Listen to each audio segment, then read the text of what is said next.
हिंदू पौराणिक कथाओं में भगवान विष्णु और भगवान शिव की एकता और मित्रता की बहुत सी पौराणिक कथाएं प्रचलित हैं, जिससे ज्ञात होता है कि भगवान शिव और विष्णु जी ने एक दूसरे का सदैव सहयोग किया और संकट के समय एक दूसरे की सहायता की। ऐसी बहुत सी घटनाएं हैं जो ये दर्शाती हैं कि भगवान विष्णु और भगवान शिव आपस में एक दूसरे के बहुत अच्छे मित्र होने के साथ साथ परस्पर सहयोगी भी थे, जो संकट के समय एक दूसरे की सहायता करते थे। जैसे कि एक बार समुद्र मंथन के दौरान हलाहल विष, जो कि इतना शक्तिशाली था कि उस जहर से सारी सृष्टि का नाश हो सकता था। विनाशकारी परिणामों के डर से देवताओं ने भगवान शिव से मदद मांगी। भगवान शिव दुनिया की रक्षा के लिए हलाहल विष को अपने कंठ में ग्रहण करने की जिम्मेदारी लेने के लिए सहमत हुए। उन्होंने वो विष पी लिया, जिससे उनका गला नीला पड़ गया। इस घटना के दौरान भगवान विष्णु ने शिव जी की भलाई के लिए महत्वपूर्ण भूमिका निभाई। जैसे ही शिव जी ने जहर पिया तो उसका असर उन पर होने लगा, जिससे उन्हें अत्यधिक पीड़ा होने लगी। उनकी पीड़ा को कम करने के लिए भगवान विष्णु ने तेजी से अपना हाथ शिव जी के गले पर रखा, जिससे जहर उनके शरीर में आगे फैलने से रुक गया। भगवान विष्णु के समर्थन और मित्रता के इस कार्य ने भगवान शिव को बहुत प्रभावित किया।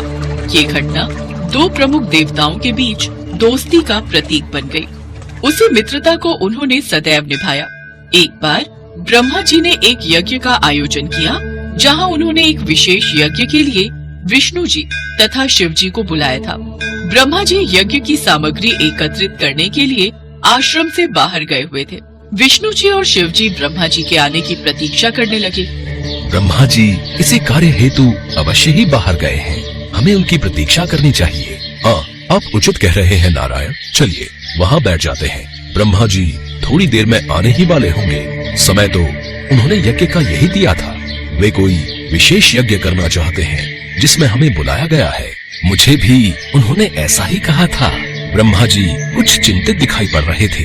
उन्होंने बताया कि ऋषि मुनियों के आश्रम में राक्षसों के अत्याचार बढ़ते जा रहे हैं, इसीलिए वो एक विशेष यज्ञ करना चाहते हैं ताकि वे दिव्य अस्त्र शस्त्र प्राप्त कर सकें। बाकी पूरी बात तो उनके आने के बाद ही पता चलेगी। चलिए उनकी प्रतीक्षा करते हैं।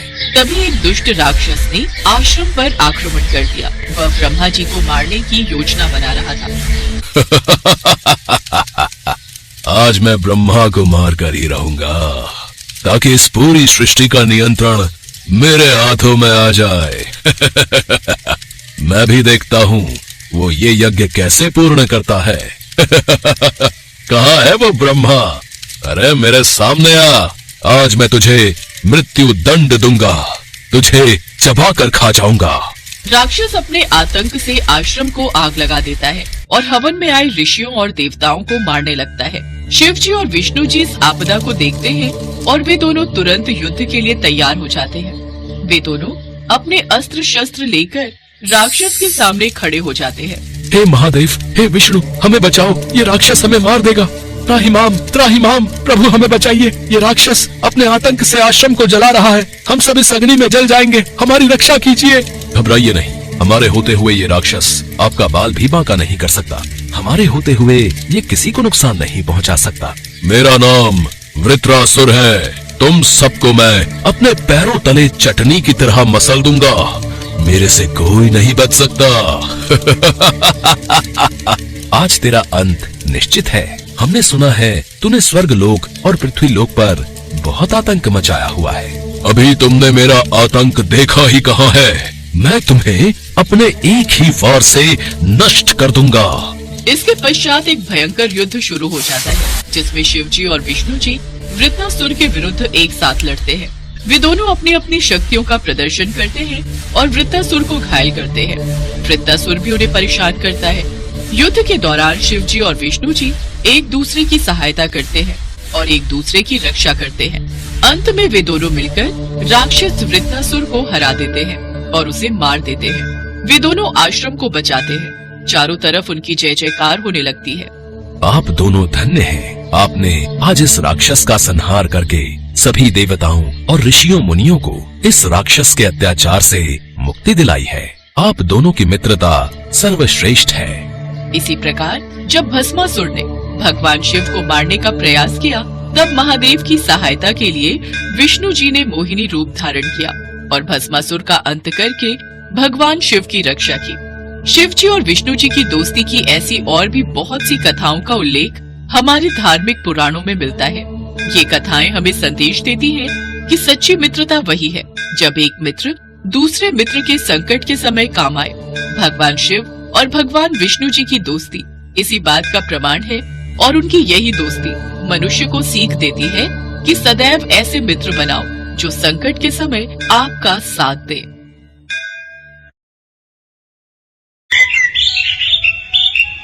महर्षि कश्यप की पत्नी दक्ष पुत्री दीति के गर्भ से 2 महान पराक्रमी बालकों का जन्म हुआ। इनमें से बड़े का नाम हिरण्यकश्यप और छोटे का नाम हिरण्याक्ष था। दोनों भाइयों में बड़ी प्रीति थी। दोनों ही महाबलशाली, अमित पराक्रमी और आत्मबल संपन्न थे। दोनों भाइयों ने युद्ध में देवताओं को पराजित करके स्वर्ग पर अधिकार कर लिया। एक समय जब हिरण्याक्ष ने पृथ्वी को पाताल में ले जाकर छिपा दिया, तब भगवान विष्णु ने वराह अवतार लेकर पृथ्वी की रक्षा के लिए हिरण्याक्ष का वध किया। अपने प्रिय भाई हिरण्याक्ष के वध से दुखी होकर हिरण्यकश्यप महेंद्राचल पर्वत पर चला गया। वो भगवान विष्णु द्वारा अपने भाई की हत्या का बदला लेने के लिए ब्रह्मा जी की घोर तपस्या करने लगा। ओम ब्रह्मदेवाय नमः, ओम ब्रह्मदेवाय नमः, ओम ब्रह्मदेवाय नमः। यही सही समय है दैत्य को परास्त करने का। हिरण्यकश्यप अपने राज्य में नहीं है। देवराज इंद्र, फिर तो हम दैत्यों पर आक्रमण कर देते हैं। इस तरह विचार करके देवताओं ने हिरण्यकश्यप के राज्य पर आक्रमण कर दिया और उन्हें राज्य विहीन कर दिया। दैत्यगण इस युद्ध में पराजित हुए और पाताल लोक को भाग गए। देवराज इंद्र, लगता है सारे दैत्य डरकर पाताल लोक में जाकर छुप गए हैं। बस हिरण्यकश्यप की पत्नी कयाधु ही महल में शेष है। हिरण्यकश्यप की पत्नी कयाधु को बंदी बना लो। देवराज इंद्र ने हिरण्यकश्यप के महल में प्रवेश करके उसकी पत्नी कयाधु को बंदी बना लिया। कोई बचाओ, मेरी रक्षा करो। नहीं, हम एक दैत्य की पत्नी को यूं खुला महल में नहीं छोड़ सकते। ये हम सभी देवताओं के लिए हानिकारक है। देवराज इंद्र कयाधु को बंदी बनाकर ले जाने लगे। तभी रास्ते में उनकी देवर्षि नारद से भेंट हो गई। नारायण नारायण। देवराज इंद्र, कयाधु को कहाँ लेकर जा रहे हो? देवर्षि नारद, इसके गर्भ में हिरण्यकश्यप का अंश है। अगर वो जीवित रहा तो एक दैत्य और जन्म ले लेगा। मैं ऐसा कदापि नहीं होने दूंगा। नहीं देवराज इंद्र, कयाधु के गर्भ में पल रहा शिशु आगे चलकर भगवान विष्णु का परम भक्त बनेगा। इसे मारना तुम्हारी शक्ति के बाहर है, अतः इसे छोड़ दो। नारद जी के कथन का मान रखते हुए इंद्र ने कयाधु को छोड़ दिया और वापस चले गए। नारद जी कयाधु को अपने आश्रम में ले आए और उससे बोले, बेटी, तुम यहाँ आराम से रहो। जब तक तुम्हारा पति हिरण्यकश्यप अपनी तपस्या पूरी करके नहीं लौटता, तुम इसी आश्रम में रहोगी। हे देवर्षि, आपने मेरी और मेरी होने वाली संतान की रक्षा की। मैं सदैव आपकी आभारी रहूंगी।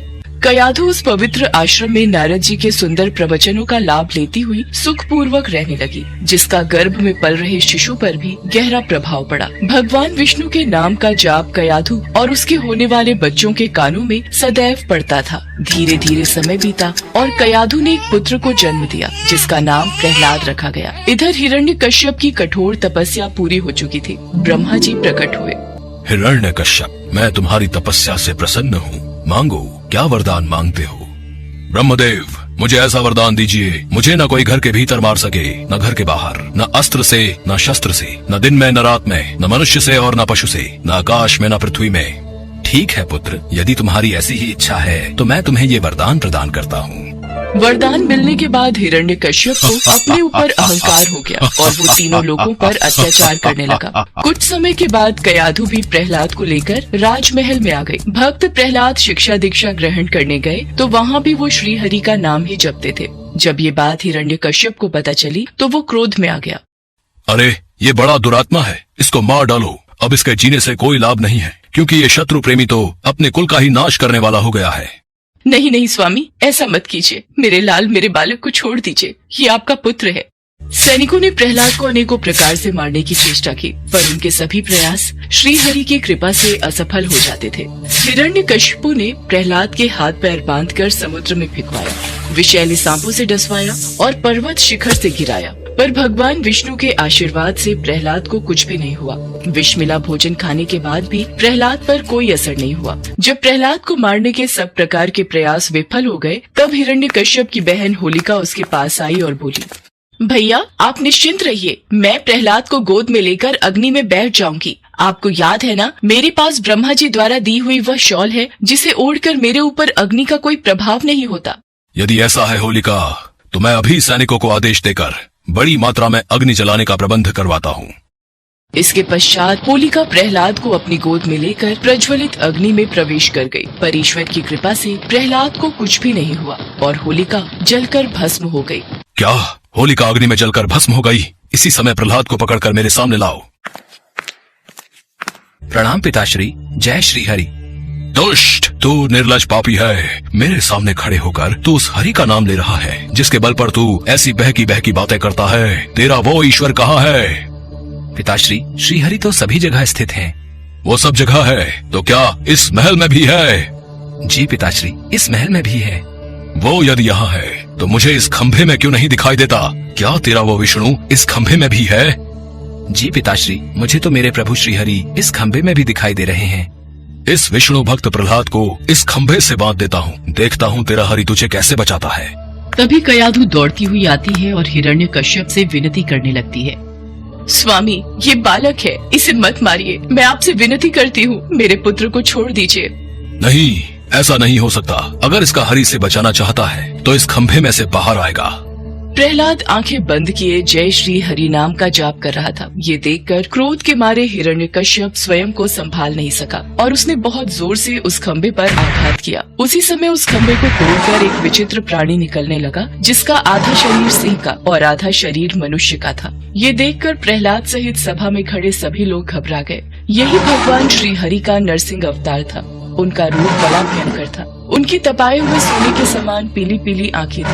उनकी दाढ़ें बड़ी विकराल थी और वे भयंकर शब्दों से गर्जन कर रहे थे। उनके निकट जाने का साहस किसी में नहीं हो रहा था। ये देखकर हिरण्यकश्यप सिंहनाद करता हुआ हाथ में गदा लेकर नरसिंह भगवान पर टूट पड़ा। तब भगवान नरसिंह और हिरण्यकश्यप के बीच युद्ध आरंभ हो गया। नरसिंह भगवान ने हिरण्यकश्यप को झपट कर दबोच लिया और उसे सभा की चौखट पर ले जाकर अपनी जांघों पर गिरा लिया और बोले, हे हिरण्यकश्यप, ब्रह्मा जी के वरदान का आदर करते हुए मैं तेरा वध कर रहा हूँ। न दिन है न रात है, संध्या बेला है, न घर के भीतर न ही बाहर।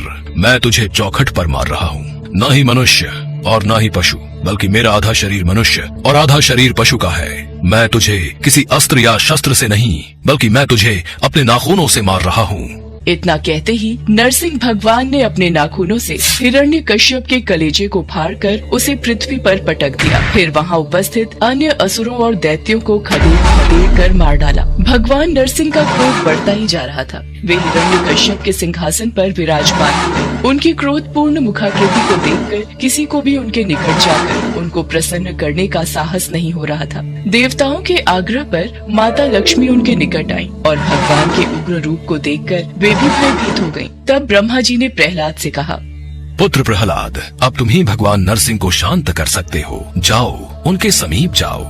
प्रहलाद भगवान नरसिंह के समीप जाकर हाथ जोड़कर उनके चरणों में बैठ गए और भगवान नरसिंह के क्रोध को शांत किया। तत्पश्चात भगवान नरसिंह प्रहलाद को प्यार करने लगते हैं और प्रहलाद के आग्रह पर वो भगवान विष्णु के रूप में आते हैं और प्रहलाद को आशीर्वाद प्रदान कर अंतर ध्यान हो जाते हैं।